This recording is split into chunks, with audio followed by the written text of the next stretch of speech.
It's that time of year again, and for those of you who've forgotten, I'm talking about Valentine's Day. I know what a bunch of romantic folks you are, so in this step-by-step tutorial I'm going to show you how to paint a rose in watercolor. I'll go over all the details so you can understand the process from beginning to end.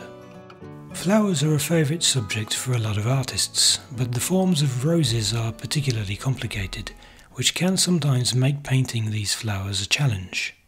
If you want, you can follow along and paint your own version of this composition.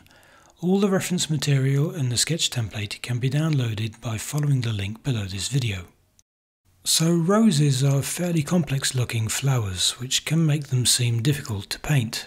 Here you can see me doing a sequence of sketches which simplify the anatomy of a rose into basic geometric shapes. Understanding the structure like this will help us to figure out how it interacts with light and shadow.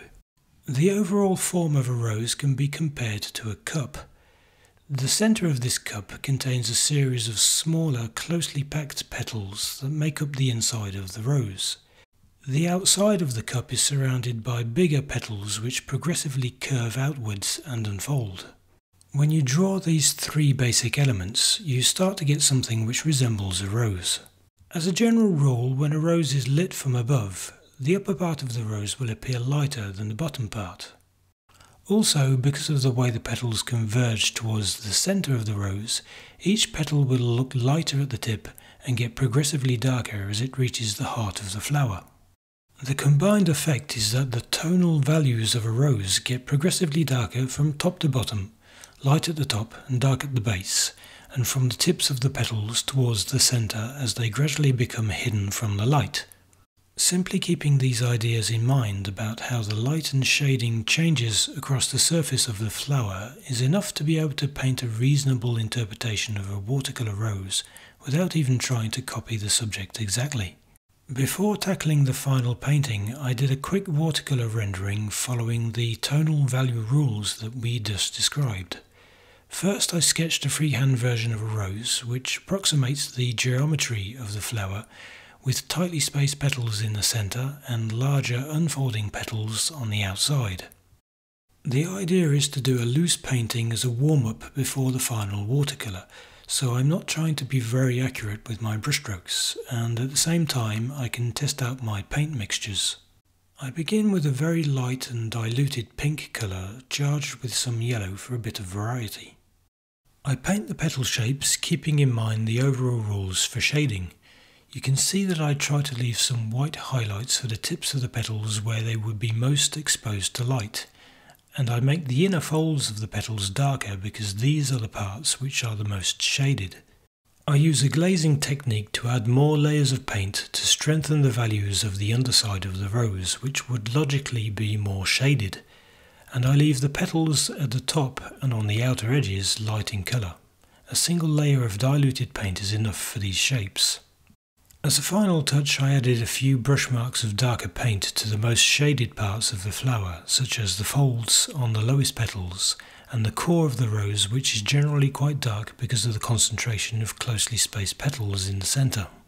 I'm not really worried about blending edges at this stage, I just want the overall tonal values to look approximately right. I added a quick background using a contrasting green colour to help the flower stand out on the page. I find it can be useful to do a loose watercolour sketch like this before you commit to the final painting. It's a good way to familiarise yourself with the subject. This is the reference photo I chose for my final rose painting. Again, you can download the reference material and sketch template for this project by following the link below this video. Begin by transferring the outline of the rose onto a sheet of watercolour paper and tape it down to a flat board using masking tape. I begin painting the flower from the centre outwards using a medium strength mixture of quinacridone rose. You'll find a list of all the colours I use for this painting below. I applied my first brush marks to the inner folds of the petals where they are darkest in tone. Then, using a rinsed and blotted brush, I blended the colour outwards to become lighter at the tips. You can use the reference photo as a guide to help you with this. Keep working from the middle outwards using the same method. You can also charge in some different colours such as warmer reds or yellows to add some colour variation. When you reach the outer petals towards the bottom, you should adjust your paint mixture so the petals appear shaded. To do this, I added a small amount of French ultramarine to make a purple-violet colour. In the real world, outdoor lighting tends to be warm, which produces shadows with a cool blue-violet appearance. The result will be much more colourful and realistic than if you try to use a dark coloured paint such as a grey or brown. Continue painting the outer petals at the top of the flower, but of course this time you need to use a diluted light-toned pink colour. As you can see in the reference photo, the very top of the rose is brightly lit. As you progress downwards, you can use stronger coloured paint. I'm working using mostly a wet on dry technique. I apply brush marks directly onto the dry paper, then I rinse my brush and blend out the edges to get a smooth gradient of colour from dark to light. Just make sure your brush isn't too wet when you start blending, or you might flood the existing wash and cause unwanted stains known as blooms. I use stronger colours as I reach the bottom of the flower, and I also drop in some additional colour in places where the paper is still wet. This is a wet on wet technique known as charging in.